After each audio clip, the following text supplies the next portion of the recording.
I just want to, in a sense, push the boundaries a little bit, because this is something that will definitely concern you, not only until you stay as a student at the University of Derby, but also as you will progress in your job, in your career. Of course, you're going to be binded once you find a full-time job. If you haven't that already, you'll be binded by the rules and regulation of that particular organization.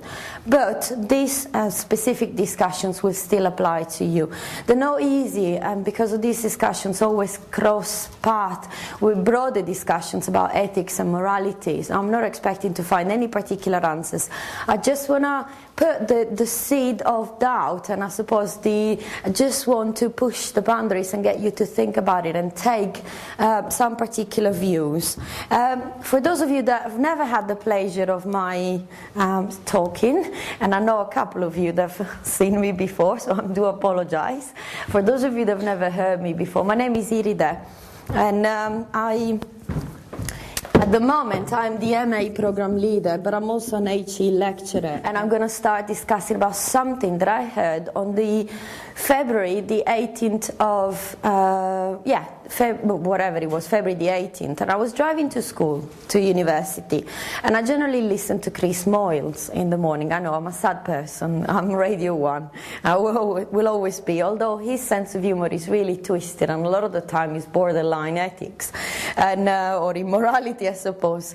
Never mind, but I was listening to the news, and the news, I suppose when you get older, you get attached to the news. Don't ask me why, but just wait a couple of years and you'll find yourself interested in whatever happens in the world, if you're not already.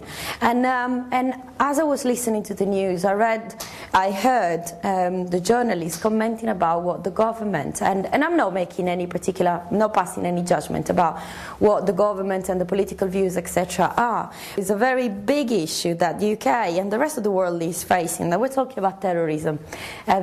You must have heard about terrorism. Okay, and the whole of the issue of terrorism always has existed, because we always had terrorist attacks and so on and so forth, but clearly September the 11th has changed completely the landscape of terrorism, and this meant that new particular strategies were now being implemented to attack, in inverted commas, the West or whatever. So they were talking about increasing concerns in the government about the role the universities should play in terms of tackling terrorism. And of course, I am a lecturer. I've been a lecturer for the past 11 years, and I absolutely adore, and if nothing else, Tim is my boss, but he's the person that trained me. So I've learned from him that freedom of speech is the most important key characteristics of university. I was no different from you. I was a university student. It's just that the only difference, we're all peer in this class, the only difference from me and you at the moment is that I finished all of my degrees, okay? And I went through all of the hoops, and I've had the pleasure of getting those pieces of paper. Just give yourself a couple of more months and then you're done, okay? But I'm talking to you as peers, and I've always believed in freedom of speech and the role the universities and academies, or whatever you want to call them, play in stimulating independence of thought.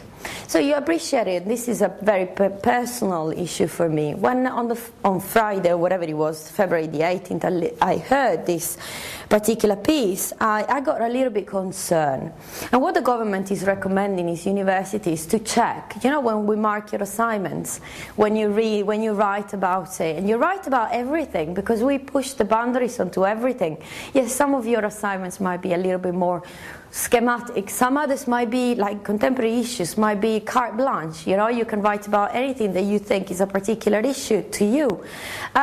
So where do we draw the boundaries, and what is my role? And should I be looking, because that's what the government was suggesting and hinting, that all of us across universities in the UK and across universities in the world should be actively looking for people that say, in inverted commas, crazy stuff. And I say crazy because I don't want to go into broader issues, okay? And especially be on the lookout for radicalism and the formation of extremist terrorists at universities. So where do I draw the boundary as a lecturer? Where do I stand? Should I just go with my glasses and not look at the content, not look at how well you use your brains? Because universities are about developing independence of thought. probably more this year than ever. This third year, your final year, is about the development of independence of thought.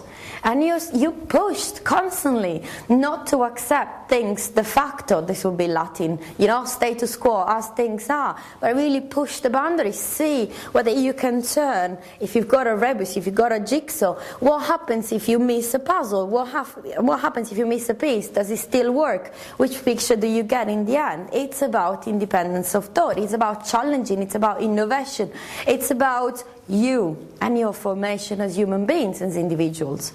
And of course, yes, within the parameters of the law, because of course, as human beings, we like to live in societies, organized societies, and if there are international students, if you're pondering where my accent is, and yes, I don't come from Spain or Madagascar, as my students said about 11 years ago.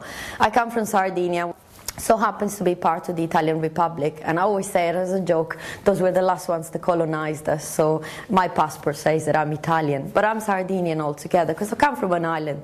But of course I live in the UK, therefore I'm an integral member of this society, which means that I have to abide by the laws, and you always have to respect the laws of the society where you're situated.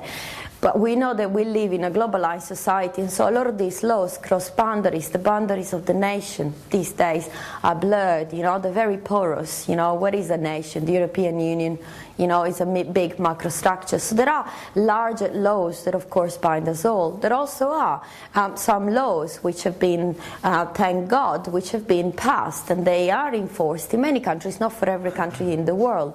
The freedom of speech is regulated in this, is protected in this country as much as it's protected in Europe, but there are other countries in the world, and if you know whatever is happening in the north of Africa at the moment, there are countries which are still struggling, with having some particular protections of their own citizens.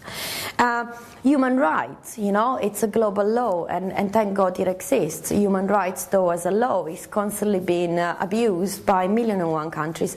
I don't intend to be political or to pinpoint any country apart from mine, where I come from, which I feel I've got an authority, unless I get arrested by the Italian government and the police, but I don't know. But I'm not asking you to take any particular political views. I'm just asking you to think and listen to what I'm saying.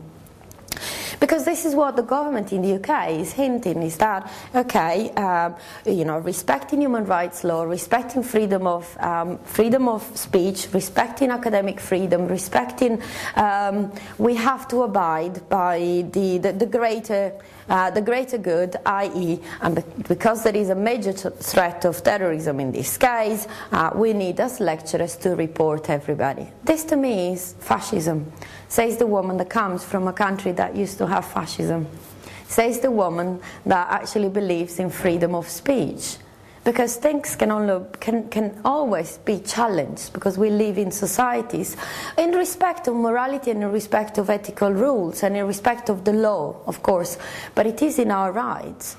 And this is a key trait of Western societies. It is in our right to put forward sometimes even confrontational positions, because unless you actually discuss them, you can never challenge them. Is that correct? Am I making sense?